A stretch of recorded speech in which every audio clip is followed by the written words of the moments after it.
சின்ன மருமகள் சீரியலோட ரீசெண்ட் எபிசோட்ல சேதுக்கும் தாமரைக்கும் நடக்க இருந்த கல்யாணத்தை நிப்பாட்டுறதுக்காக தமிழ்ச்செல்வியோட மொத்த ஃபேமிலியும் அங்க போய் சேது மற்றும் தமிழ்ச்செல்வியோட கல்யாணத்தப்ப போலீஸ்க்கு கால் பண்ணி சொல்லி சேதுவோட அப்பா ராஜாங்கம் ஜெயிலுக்கு போக காரணமா இருந்தது தமிழ்ச்செல்வி இல்ல, ராஜாங்கத்தோட தங்கச்சி மக தாமரதானு எல்லார் மத்தியிலையும் உண்மையை போட்டு உடைச்சதை தொடர்ந்து கல்யாணத்தை நிப்பாட்டி ராஜாங்கம் தன்னுடைய தங்கச்சியையும் சேது தாமரையையும் கழுத்து பிடிச்சு வெளியே தள்ளியிருந்தாங்க.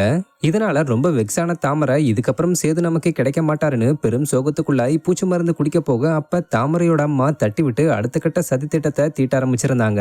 இந்த நிலையில இந்த சீன் மேக்கிங் அப்ப எடுக்கப்பட்ட பிடிஎஸ் வீடியோவை தாமரை கேரக்டர்ல நடிச்சுக்கிட்டு வர ஆக்டர் சங்கவி ரீசெண்டா ஷேர் பண்ணிருக்காங்க.